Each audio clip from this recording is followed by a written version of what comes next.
everybody, welcome back. So this is Bhavna Puri and today we will talk about the chapter number 4 of class 12th, which is reproductive health. So friends, I have already uploaded chapter number 3 जिसमें हमने NEET के सभी important questions भी discuss किए थे और वो सभी जो टॉपिक्स है which are very important for student of class 12th also, वो सब भी हम डिस्कस कर चुके हैं। तो ये जो आपका चैप्टर है रिप्रोडक्टिव हेल्थ, बेसिकली क्या होता है, जब भी हम किसी एक इंडिविजुअल ऑर्गेनिज्म के बारे में बात कर रहे हैं या फिर किसी भी पॉपुलेशन के जो इंडिविजुअल्स हैं उनके बारे में बात कर रहे हैं, तो आपको कैसे पता चलेगा कि कोई भी पर्सन हेल्दी है या नहीं। तो जो वर्ल्ड हेल्थ ऑर्गेनाइजेशन है यानी कि WHO, इनके हिसाब से एक डिफाइन दी गई है हेल्थ के लिए, यानी कि हेल्दी इंडिविजुअल के लिए। और वो डिफाइन किया है, कोई भी एक ऐसा पर्सन जो कि physically, mentally, socially and behaviourally healthy होता है, वेल बीइंग होता है, उस इंडिविजुअल को हम क्या बोलते हैं, हेल्दी पर्सन बोलते हैं, राइट। जनरली हम लोग ये सोचते हैं कि अगर किसी को कोई डिजीज नहीं है, यानी कि अगर कोई डिजीज फ्री इंडिविजुअल है तो वो हेल्दी है, बट हम ऐसा नहीं कह सकते। क्यों? क्योंकि हो सकता है कि उसको स्ट्रेस हो, किसी तरीके का टेंशन हो, है ना। तो ये तो ठीक है कि उसको कोई बीमारी नहीं है, लेकिन टेंशन भी एक तरीके से हमारी फिजिकल स्टेट को अफेक्ट कर सकता है, ठीक है। तो WHO के हिसाब से हम हेल्थ को कैसे डिफाइन कर रहे हैं, it is a state of physical, mental, behavioral and social well-being So this is the definition of health which is given by WHO यानी कि World Health Organization।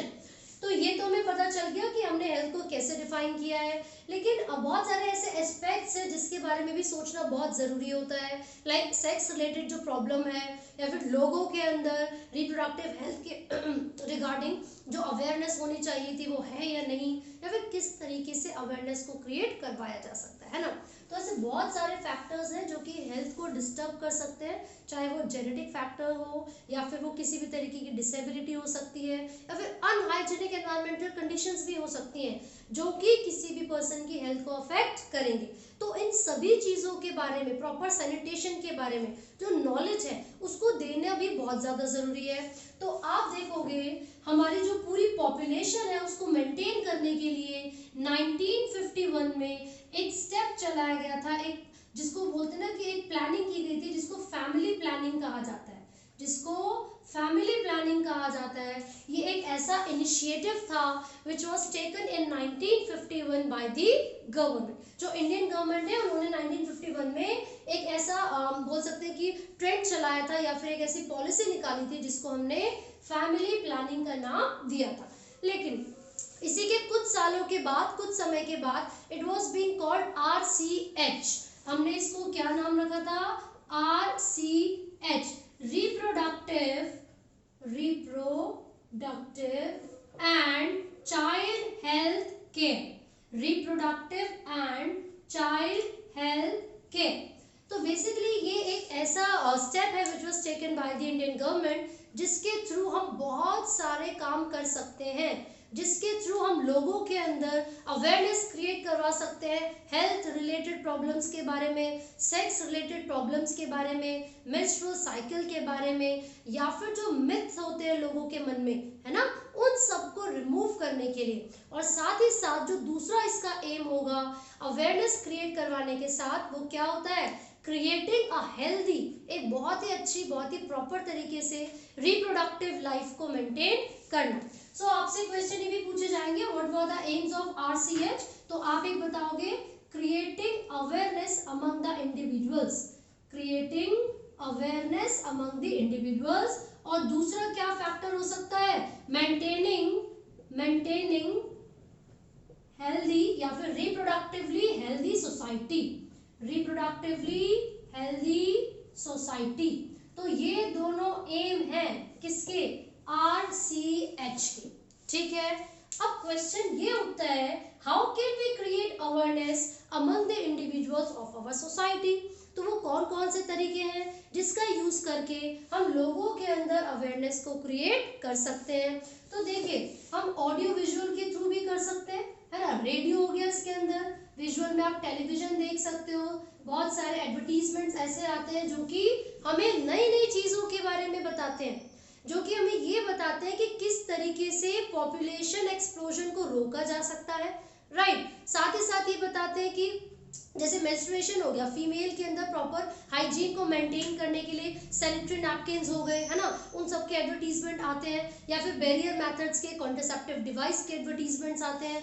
तो ये कुछ ऐसे तरीके हैं जिसका इस्तेमाल करके हम अपनी सोसाइटी के लोगों के बीच अवेयरनेस को क्रिएट कर सकते हैं, ठीक है।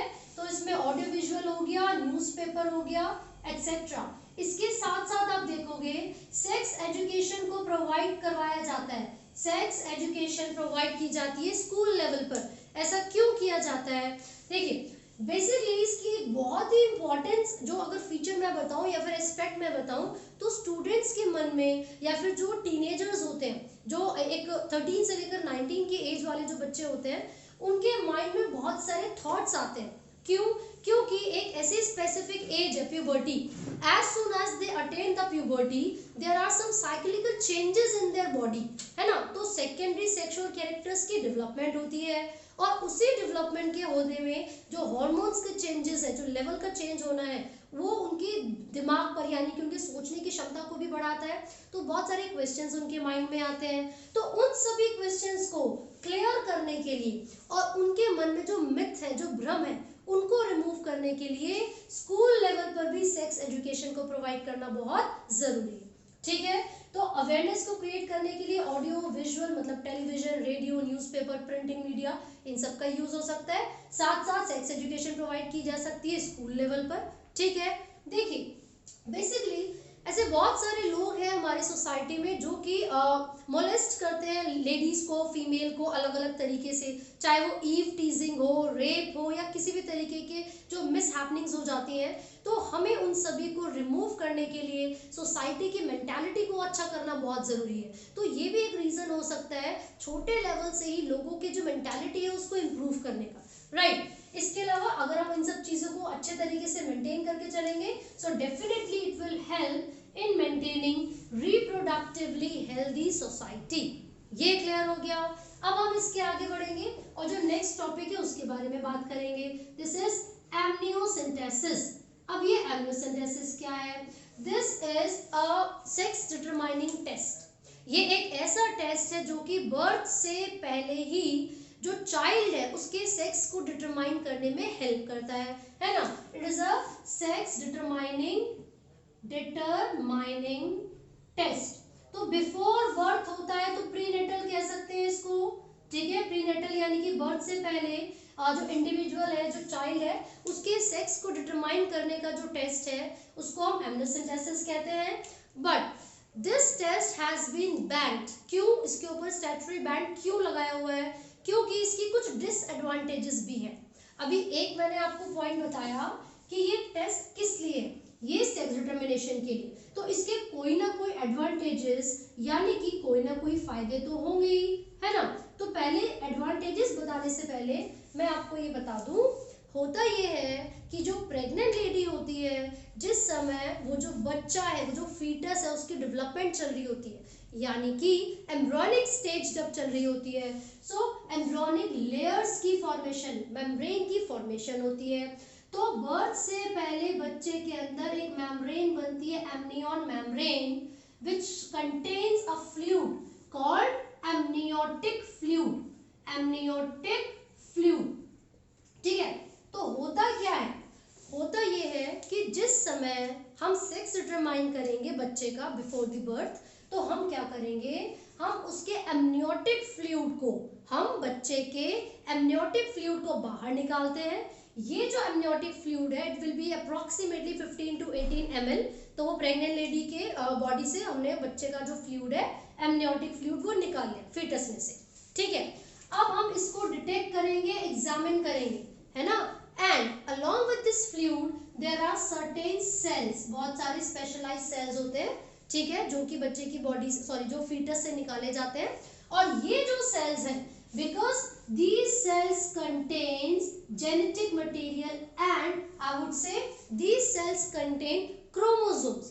तो हम इन क्रोमोसोम्स के पैटर्न के बेसिस पर बच्चे के फ्लूइड में से या बच्चे के सेल में से जो क्रोमोसोम हमने निकाले हैं, इन क्रोमोसोम्स के पैटर्न के बेसिस पर, देखो क्रोमोसोम के पैटर्न के बेसिस को, क्रोमोसोम्स के पैटर्न को कहते हैं karyotype. Karyotype is the arrangement of chromosomes within a cell, है ना। तो जब हमने बच्चे का अमनियोटिक फ्लूइड निकाला, उसके क्रोमोसोम्स निकाले, अब हम देख लेंगे भैया कि जो उसके पास क्रोमोसोम्स हैं वो XX कैरी कर रहा है या फिर उसके पास XY प्रेजेंट है।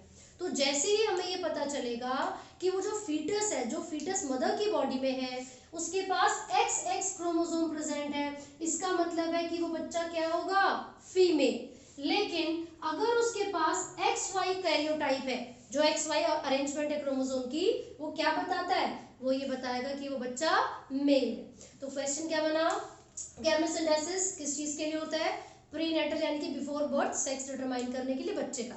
दूसरी चीज, अब किस तरीके से सेक्स डिटरमाइन करेंगे, एमनियोटिक फ्लूइड के बेसिस पर। एमनियोटिक फ्लूइड जो निकाला है उसमें क्या होगा, क्रोमोसोम्स होंगे। तो क्रोमोसोम्स की जो अरेंजमेंट है, बच्चे के क्रोमोसोम की जो अरेंजमेंट है यानी कि कैरियोटाइप, इसके बेसिस पर हम पता लगा लेते हैं कि बच्चा मेल होगा या फिर फीमेल। तो देखो क्या फायदा हुआ हमें इससे, क्या एडवांटेज है, जब आप कैरियोटाइप को स्टडी कर सकते हो, जब आप ये पता लगा सकते हो कि क्रोमोसोम की अरेंजमेंट कैसी है, फिर तो आपको डिसऑर्डर का भी पता चल जाएगा। मतलब अगर XO type of sex determination इस बच्चे के अंदर है, सॉरी मतलब जो क्रोमोसोम्स बच्चे के अंदर है वो XO है, तो इसका मतलब है उस बच्चे को कौन सी बीमारी है, कौन सा सिंड्रोम है, टर्नर सिंड्रोम। टर्नर सिंड्रोम एक ऐसा डिफेक्ट है जिसमें बच्चे के पास 2X क्रोमोसोम होने की जगह पर सिर्फ एक ही X क्रोमोसोम होता है। तो इसका मतलब है एडवांटेजेस हो गई कि ये डिटरमाइन करवा देता है क्रोमोसोमल डिसऑर्डर को। Chromosomal disorders could be determined. Clear हो गई बात। दूसरा डिसऑर्डर है वो कौन सा है, XO को टर्नर सिंड्रोम कहते हैं। लेकिन इसी की जगह पर 21st क्रोमोसोम पर अगर ट्राइसोमी हो जाए, मतलब अगर 21st क्रोमोसोम पर 2 की जगह पर 3 क्रोमोसोम आ जाए किसी भी जेनेटिक डिसऑर्डर की वजह से, तो इस कंडीशन को क्या बोलते हैं, डाउन सिंड्रोम। Down syndrome. तो क्योंकि चाहे डाउन सिंड्रोम हो या टर्नर सिंड्रोम हो, ये दोनों ही क्रोमोसोम से रिलेटेड डिसऑर्डर्स हैं, राइट। तो ये जो एमनियोसिंथेसिस है, ये एक ऐसा टेस्ट है जिसका हमें फायदा मिलता है। वो फायदा ये है क्योंकि ये क्रोमोसोमल डिसऑर्डर्स को डिटेक्ट करने में हेल्प कर रहा है ना। दूसरा, लिप पे जो क्लेफ्ट बन जाता है, जैसे किसी का होठ जो होता है वो माल फॉर्म्ड होता है, प्रॉपर तरीके से बना नहीं होता, उसमें कट होता है, so this could also be detected, है ना। बट मतलब उसकी प्रेजेंस का पता चलेगा। लेकिन अगर फीवर बोल रही हूँ, जॉन्डिस बोल रही हूँ, क्या इन सारी बीमारियों को भी हम पता लगा सकते हैं, नहीं। तो क्वेश्चन अगर आपसे पूछा जाएगा कि इनमें से कौन से डिसऑर्डर को एमनियोसिंथेसिस का यूज करके पता लगा सकते हैं, तो आप क्रोमोसोमल डिसऑर्डर्स का ही नाम लेंगे। क्लियर है। तो ये हमने एमनियोसिंथेसिस की एडवांटेज पढ़ी।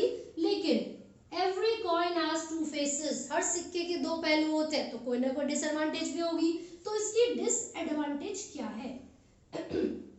डिसएडवांटेज ये है कि जो पेरेंट्स होते हैं, because of their ill mentality, कुछ लोग ऐसे होते हैं जो कि सोचते हैं कि गर्ल्स नहीं होने चाहिए, they already have 2 or 3 girls, और जो उनका 3rd चाइल्ड है उसके बर्थ से पहले ही वो ये डिटरमाइन करना चाहते हैं कि जो होने वाला बच्चा है whether it would be a baby boy और अ गर्ल।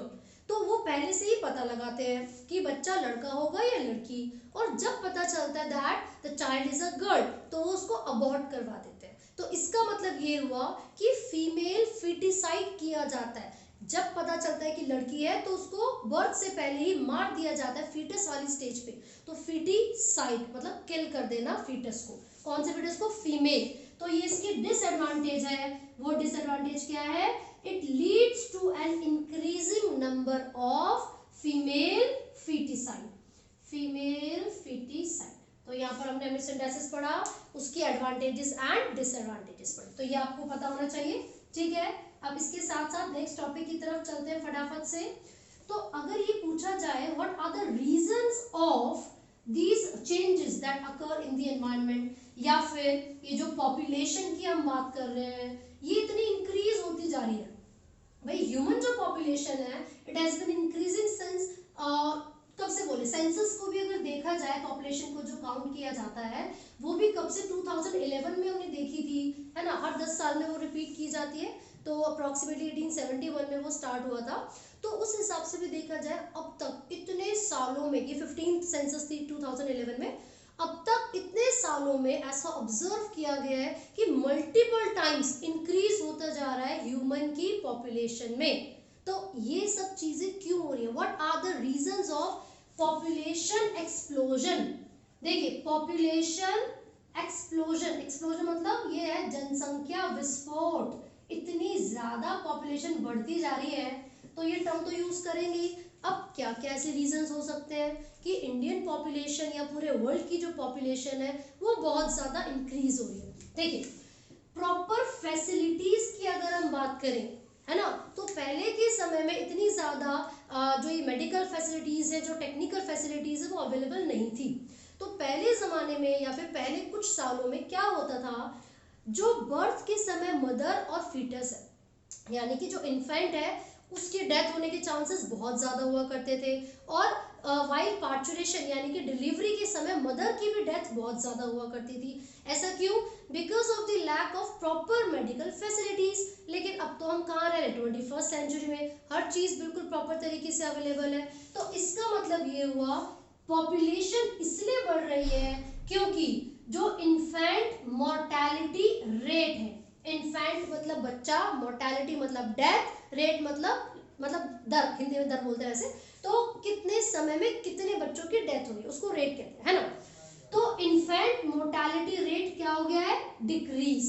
साथ ही साथ मैटरनल यानी कि मदर की जो डेथ का रेट है, मोर्टेलिटी रेट, वो भी क्या हो गया है, decrease due to proper medical facilities. तो इन दोनों के रेट में डिक्रीजमेंट होने की वजह से पॉपुलेशन बढ़ती जा रही है, ठीक है।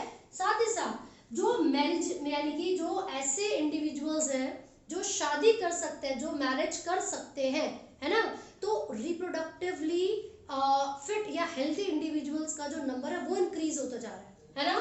तो हम लिख रहे हैं यहाँ पर मैरिजेबल कपल, है ना, इनका जो नंबर है, इनकी जो संख्या है, क्योंकि ये बढ़ती जा रही है इसीलिए पॉपुलेशन एक्सप्लोजन हो रहा है। तो ये हमें पता चला, है ना।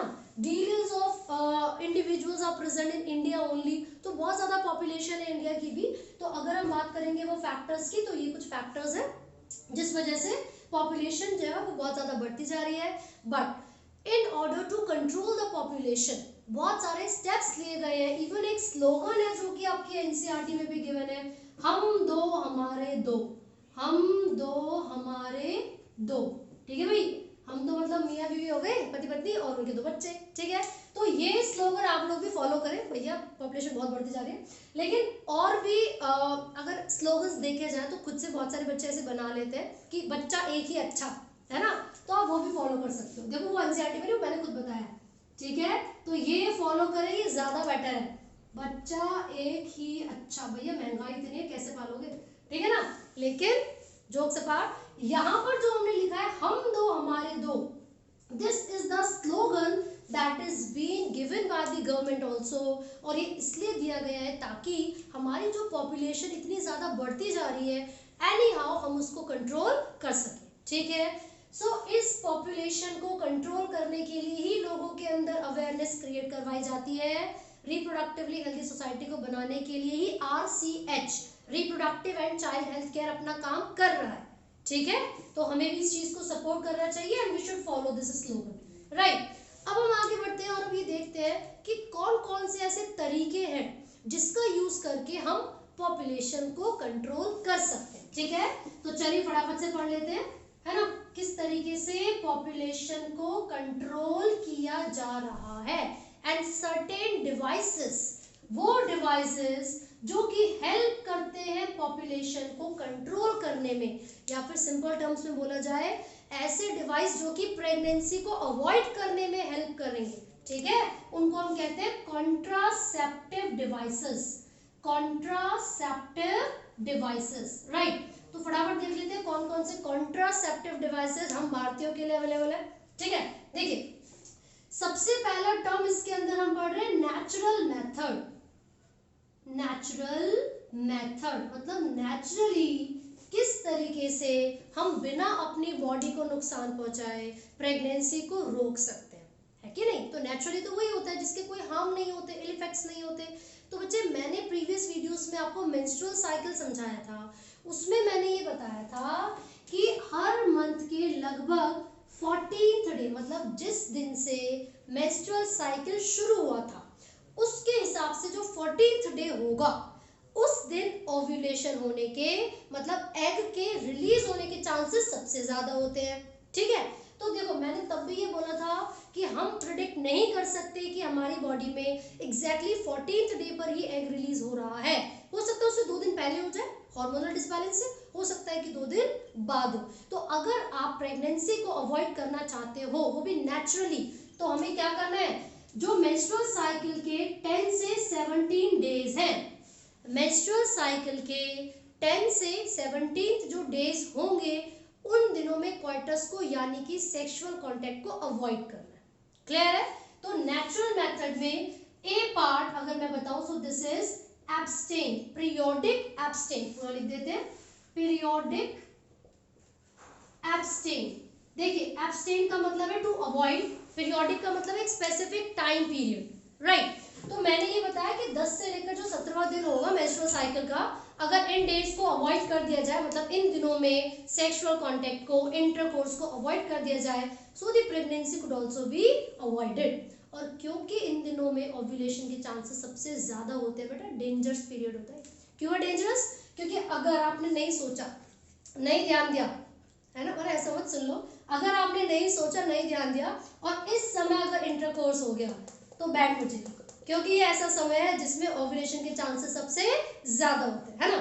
बच्चे ना ये टाइम पीरियड में कंफ्यूज रहते हैं, मैं फटाफट समझा देती हूँ। मान लो किसी फीमेल को 5 तारीख को मेंस्ट्रुएशन शुरू हुई, किसी भी मंथ की, जनवरी फरवरी मार्च अप्रैल, 5 तारीख को अगर मेंस्ट्रुअल साइकिल मेंस्ट्रुएशन स्टार्ट हुई है तो इस तारीख के हिसाब से जो 14th डे होगा, इस 14th डे कौन सा होगा, मतलब 19 तारीख को सबसे ज्यादा चांसेस होंगे ओव्यूलेशन होने के, है ना। लेकिन मैंने भी बताया था कि हार्मोनल डिसबैलेंस हो सकता है, तो अगर हार्मोनल डिसबैलेंस हो गया तो आप तो अंदाजा लगा के बैठे थे बेटा 19 तारीख को एग रिलीज होगा, और एग 2 दिन पहले ही रिलीज हो गया तो 17 तारीख को, या फिर 21 तारीख को रिलीज हो गया, तो इसीलिए मैंने बोला है कि यहाँ पर जो 14th डे है उससे 2-3 दिन पहले और 2-3 दिन बाद भी सेक्सुअल कांटेक्ट को अवॉइड किया जाए अगर आप प्रेगनेंसी को अवॉइड करना चाहते हो, अदरवाइज सोच लेना फिर। चलो भाई आगे बढ़ते हैं। तो पहला क्या था, पीरियोडिक एब्स्टिनेंस, यानी कि स्पेसिफिक टाइम पीरियड को अवॉइड करना। अब दूसरा क्या है, नेचुरल मेथड। दूसरा नेचुरल मेथड होता है जिसमें जो मेल पार्टनर होगा वो स्पर्म्स को फ्यूज नहीं होने देगा एग्स के साथ। जो मेल पार्टनर होगा वो स्पर्म्स को एग के साथ फ्यूज नहीं होगा, इसको कहते हैं कॉइटस इंटरप्टस, कॉइटस इंटरप्टस, ठीक है ना। इसको विड्रॉल भी कहा जाता है। तो बेसिकली इसमें होगा क्या, जो मेल पार्टनर है वो ड्यूरिंग कॉपुलेशन यानी कि सेक्सुअल कांटेक्ट के दौरान जो पेनिस होता है उसको फीमेल की बॉडी से बाहर निकालेगा, तब जब ये लगेगा कि स्पर्म्स रिलीज होने वाले हैं, तो इसका मतलब ये हुआ during sexual contact the male partner will withdraw the penis so that the sperms could not reach the female genital tract and no fusion occurs। ठीक है भाई, तो ये भी नेचुरल मेथड में आ गया, है ना। तो इसको विड्रॉल। और थर्ड हम बोलते हैं लैक्टेशनल एमेनोरिया, लैक्टेशनल एमेनोरिया, ठीक है। अब इसके अंदर क्या होता है, लैक्टेशनल एमेनोरिया क्या है, just after pregnancy when the lady is providing milk to the child infant, यानी कि जिस समय लेडी फीडिंग कर रही होती है प्रेगनेंसी के बाद, तो ज्यादा से ज्यादा मतलब मैक्सिमम 6 मंथ्स, ये मैंने सबसे ज्यादा समय बताया है, मैक्सिमम 6 मंथ्स होते हैं। तो प्रेगनेंसी के लगभग मतलब मैक्सिमम 6 महीने तक फीमेल की बॉडी में एग रिलीज नहीं होगा, मतलब ओव्यूलेशन नहीं होगी। तो जब ओव्यूलेशन नहीं होगी तो फिर फर्टिलाइजेशन भी नहीं होगी। तो अगर इस समय में सेक्सुअल कांटेक्ट किया जाए तो प्रेगनेंसी के चांसेस बहुत कम होते हैं। ठीक है, तो ये मैक्सिमम समय है। किसी किसी फीमेल में हो सकता है कि 1 महीने बाद ही ओव्यूलेशन स्टार्ट हो जाए, या 2 महीने या 3 महीने, it depends on the female and her hormonal balance. ठीक है, तो ये हमने नेचुरल मेथड पढ़ ली है जिसमें periodic abstinence, coitus interruptus and lactational amenorrhea आएगा। ये तीनों आपको याद रखने। ठीक है, अब दूसरा है यहाँ पर बैरियर मेथड। दूसरा है बैरियर मेथड। अब इस बैरियर मेथड में क्या क्या आता है फटाफट से देख लेते हैं। तो नंबर 2 इज बैरियर मेथड, है ना। अब इसमें जो बैरियर मेथड्स हैं, मेथड्स, इसमें सबसे पहला फिजिकल मेथड आता है, फिजिकल बैरियर। तो फिजिकल बैरियर में आप कॉन्डम्स के बारे में पढ़ोगे। These are the barriers which are present for both the male and female. ये दोनों के लिए अवेलेबल होते हैं, मेल के लिए भी और फीमेल के लिए भी। ठीक है, ये एक शीट से बने होते हैं जिसको लेटेक्स कहा जाता है, LATEX। तो रबर लाइक स्ट्रक्चर होगा which can fit on the penis in the male, और फीमेल को वेजाइना में कवर करने के लिए यूज किया जाता है। ठीक है, तो फिजिकल में कॉन्डम्स हो गया, इसके साथ साथ फीमेल के लिए डायफ्राम अवेलेबल होते हैं, diaphragms and cervical caps, cervical caps. तो ये सर्विक्स को वेजाइना को कवर करने के लिए, है ना, स्ट्रक्चर्स है, फिजिकल मेथड्स है जो कि फीमेल के लिए है ये दोनों।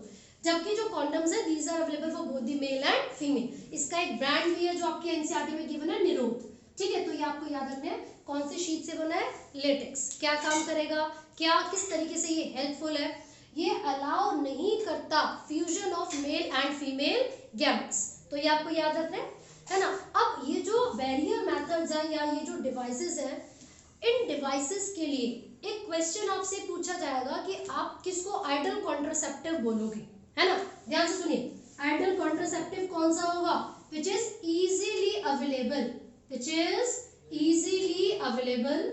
दूसरा विच इज चीप, सस्ता होगा वो थोड़ा सा। तीसरा भैया प्राइवेसी मिलना भी तो जरूरी है ना। खैर तो मैंने ऐसे लिख दिया और बता देती हूँ। जैसे कि इजीली अवेलेबल हो गया, चीप हो गया, नेक्स्ट लिखोगे आप laser side effect, laser side effects, मतलब जो साइड इफेक्ट्स है वो बहुत ही कम हो, या तो नो साइड इफेक्ट्स और लेसर साइड इफेक्ट्स। ठीक है, इसी के साथ साथ जो प्राइवेसी वाली टर्म मैंने लिखी थी वो इसलिए लिखी थी क्योंकि जैसे कि कॉन्डम्स है, नोबडी या नोबडी एल्स इज नीडेड, है ना, इसको यूज करने के लिए, इसको पर्सन इंडिविजुअली यूज कर सकता है। ठीक है भाई। अब इसी के साथ साथ एक बहुत इंपॉर्टेंट चीज यहाँ पर हम फोर्थ फैक्टर लिख रहे हैं, that helps in avoiding STDs. ऐसा होना चाहिए वो जो फिजिकल बैरियर है या फिर जो कॉन्ट्रासेप्टिव डिवाइस है कि वो एसटीडीज यानी कि सेक्सुअली ट्रांसमिटेड डिजीजेस से इंडिविजुअल को बचा सके। ठीक है, तो ये हमने यहाँ पर पढ़ लिए। बैरियर मेथड में हमने फिजिकल पढ़ा है सबसे पहले। ठीक है, अब यहाँ पर दूसरा हम आईयूडीज पढ़ेंगे, आईयूडीज, है ना। इसी के साथ मैं आपको बता दूं, there are certain spermicidal creams और jelly which are used by the individuals to avoid the fusion of male and female gametes, है ना।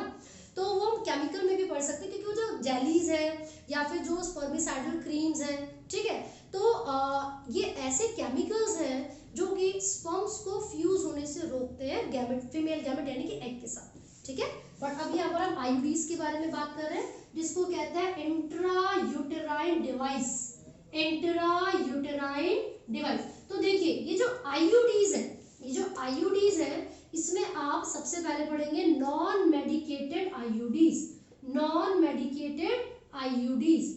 बेसिकली क्या करते हैं ये, जैसे कि इसका एक एग्जांपल लिपिस लूप आपकी एनसीईआरटी में गिवन है, लिख लेते हैं फटाफट से, लिपिस लूप। ठीक है, तो ये जो नॉन मेडिकेटेड आईयूडीज है, these are being introduced in the uterus and they help just to avoid pregnancy. कैसे, बाय दी, मतलब सिंपल अगर तरीके से बोले तो फ्यूजन नहीं होने देंगे मेल एंड फीमेल गैमेट का, है ना। साथ साथ ये हेल्प करेंगे स्पर्म्स को किल करने, मतलब फैगोसाइटोसिस की तरह वो एक्ट करते हैं। ठीक है, तो ये कैसे काम करेंगे, फैगोसाइटोसिस। ठीक है, दूसरा मेडिकेटेड, छोड़ो मेडिकेटेड ना बोल के उसको कॉपर रिलीजिंग बोलते हैं, copper releasing IUDs, copper releasing IUDs. इसमें आपको कॉपर टी का एग्जांपल दे रखा है ना, मल्टीनोड 375 दे रखा है, तो वह एग्जांपल्स आप याद करेंगे। कॉपर टी, तो ये क्या होता है, ये एक टी शेप का एक स्ट्रक्चर है, टी शेप का एक डिवाइस है which is introduced inside the uterus of the female. Female के यूट्रस में इसको हम इंट्रोड्यूस करेंगे और ये नाम से पता चल रहा है क्या रिलीज करेगा, कॉपर। कॉपर क्या काम करते हैं, ये सप्रेस कर देते हैं स्पर्म की मोटिलिटी को, सप्रेस कर देते हैं स्पर्म की मोटिलिटी को। ये क्या कर रहे हैं, हमने लिख दिया सप्रेस कर रहे हैं स्पर्म की मोटिलिटी को और फर्टिलाइजिंग कैपेसिटी को भी रिड्यूस कर रहे हैं। Fertilising capacity of sperm is also reduced. ठीक है भाई, तो ये हमने किसके बारे में बात की है, कॉपर रिलीजिंग आईयूडीज के बारे में। Now the third one is hormone releasing IUDs, hormone releasing. ठीक है, तो इसका एक एग्जांपल प्रोजेस्टेरोन आपको उसमें दे रखा है ना। तो ये जो एग्जांपल आपको एनसीईआरटी में गिवन है हार्मोन रिलीजिंग, तो ये नाम से ही पता चल रहा है ये सर्टेन हार्मोन्स को रिलीज करेगा and one of the hormone is progesterone. तो ये क्या करता है, सबसे इंपॉर्टेंटली इसका जो फंक्शन है वो ये है, मेक यूट्रस अनसुटेबल, यूट्रस को और सर्विक्स को अनफिट बना देता है, अनसुटेबल बना देता है, या फिर बोलेंगे हॉस्टाइल बना देता है स्पर्म के लिए। ये सर्विक्स को हॉस्टाइल बना देता है स्पर्म्स के लिए, ताकि जो स्पर्म्स हैं वो फीमेल रिप्रोडक्टिव ट्रैक्ट यानी कि फैलोपियन ट्यूब के अंदर तक ना पहुंचे और ना ही फर्टिलाइजेशन हो सके। क्लियर है, तो हमने क्या पढ़ा, natural method, barrier method. Third हम अगर पढ़ेंगे तो केमिकल मेथड्स की बात करेंगे, जिसमें हम किस तरह बात करेंगे, ओरल पिल्स। अब ये ओरल पिल्स बड़ी इंपॉर्टेंट है, तो मैं ये रब कर देती हूँ। अब हम पढ़ रहे हैं केमिकल मेथड्स। तो जो केमिकल मेथड्स हैं इसमें हम ओरल पिल्स के बारे में पढ़ेंगे। चलो भैया देख लेते हैं केमिकल मेथड्स हैं क्या। सारे मेथड्स प्रेगनेंसी को अवॉइड करने के लिए है, ठीक है। 2 है तो ये 3 हो गया। बेसिकली जो केमिकल मेथड्स है इसमें हम स्पर्मिसाइडल क्रीम्स और जेली के बारे में पढ़ेंगे। मैंने भी बताया था सर्टेन केमिकल से बने होते हैं स्पर्मिसाइडल क्रीम्स एंड जेलीज, ठीक है। तो ये हो गया, ठीक है। And these are used by the females also, cream female भी यूज करती है स्पर्मिसाइडल ताकि स्पर्म्स को किल किया जा सके। इसके अलावा हम ओरल पिल्स के बारे में बात कर रहे हैं and since this oral pills, देखो इसमें हार्मोन्स की भी बात है ना। ये जो ओरल पिल्स होती हैं ये कैरी करती हैं हार्मोन्स को इन अ कॉम्बिनेशन, जैसे कि progesterone plus oestrogen, progesterone plus oestrogen, इनके कॉम्बिनेशन को, या फिर सिर्फ और सिर्फ प्रोजेस्टेरॉन को। जो ओरल पिल्स होती हैं या तो वो सिर्फ प्रोजेस्टेरॉन से बनी होंगी या फिर वो बनी होंगी by the combination of both the progesterone and oestrogen, ठीक है ना। अब ये करती क्या है, ये ओव्यूलेशन को इनहिबिट करती हैं, दे इनहिबिट ओव्यूलेशन। और जब ओव्यूलेशन ही नहीं होगी तो फिर तो प्रेगनेंसी को भी रोका जा सकता है। सिंपल सी बात है, ओव्यूलेशन नहीं हो रही, एग रिलीज नहीं हो रहा, स्पर्म अगर आ भी गया तो क्या फायदा होगा, फर्टिलाइजेशन तो हो नहीं पाएगी। तो अब यहाँ पर हमने देखा ये जो ओरल पिल्स होती हैं they may contain a combination of progesterone and oestrogen, या फिर सिर्फ प्रोजेस्टेरॉन भी अप्रोप्रिएट अमाउंट पे प्रेजेंट हो सकता है, ठीक है। अब यहाँ पर मैं 2 एग्जाम्पल आपको बता रही हूँ, एक है माला डी और दूसरी है सहेली। माला डी और सहेली, जो माला डी है वो स्टीरॉयडल प्रिपरेशन है, स्टीरॉयडल प्रिपरेशन है, और जो सहेली है वो नॉन स्टीरॉयडल है, नॉन स्टीरॉयडल। मैं सिंपल सी एक बात यहाँ पर बता दूं कि जो स्टीरॉइड्स होते हैं these are very harmful for the body. ये एक्ट करते हैं और डिस्टर्ब करते हैं न्यूरोट्रांसमीटर्स को, तो अफेक्ट कर सकते हैं हमारी बॉडी के नॉर्मल फिजियोलॉजी के साथ, ठीक है। तो बेटर क्या रहेगा, नॉन स्टीरॉयडल जो पिल्स है उनको यूज किया जाए एज अ कॉन्ट्रासेप्टिव पिल और प्रेगनेंसी को अवॉइड किया जाए, है ना। तो यहाँ पर माला डी जो है ना ये 21 डेज के लिए ली जाती है with a gap of 7 days of menstrual cycle.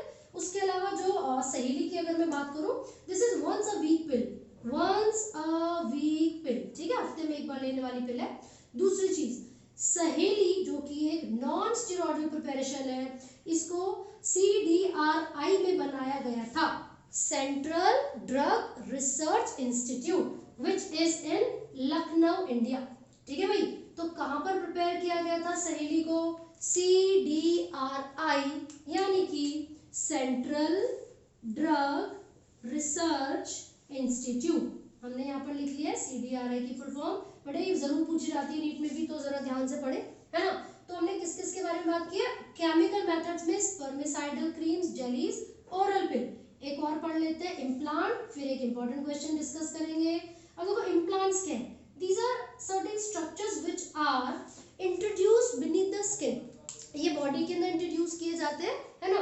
तो ये जो इम्प्लांट्स है ये डिपेंड करता है कि कितने समय के लिए या किस तरीके के इम्प्लांट्स को यूज किया जा रहा है। मान लीजिए फ्यू मंथ्स के लिए यूज किया गया है, कुछ साल के लिए यूज किया गया, कुछ दिनों के लिए यूज किया गया है, तो उसके बेसिस पर अलग अलग तरीके के इम्प्लांट्स अवेलेबल होते हैं और वो उतने ही समय के लिए प्रेगनेंसी को अवॉइड करने में मदद करेंगे, ठीक है।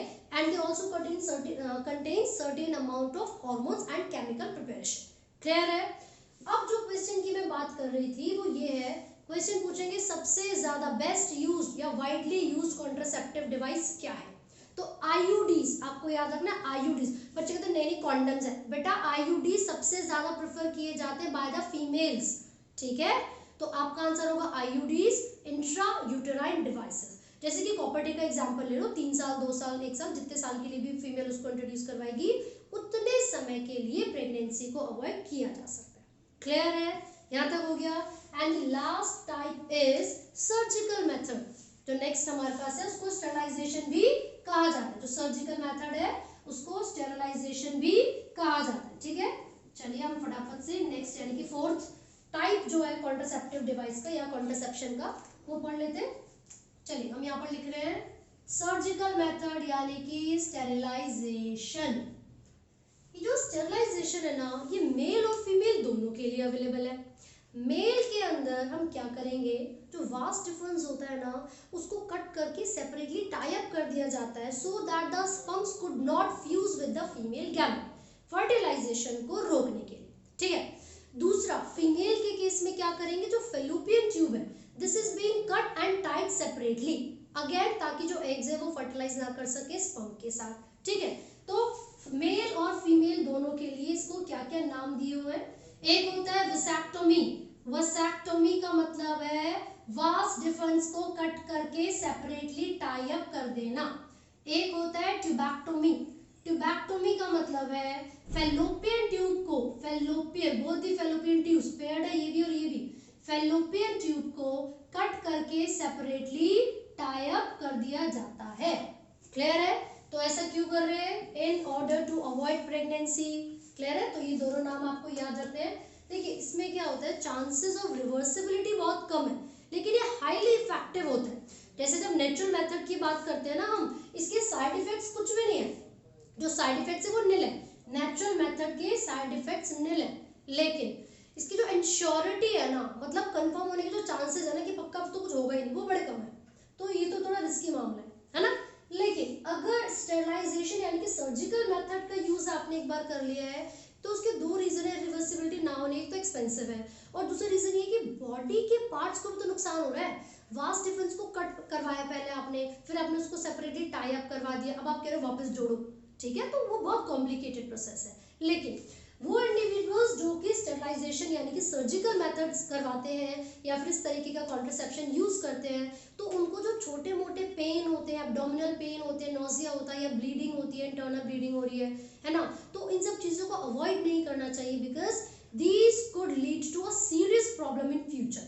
तो अगर किसी को इंडिविजुअल को इस तरीके की मतलब स्टेरिलाइजेशन करवाने के बाद कोई प्रॉब्लम्स आती हैं, so he must go to a doctor और उसको ट्रीटमेंट लेना चाहिए प्रॉपर, ठीक है। तो ये टॉपिक अच्छे से आपको पढ़ना है यहाँ तक, ओके। ये आपने एक ही में निपटा दिया।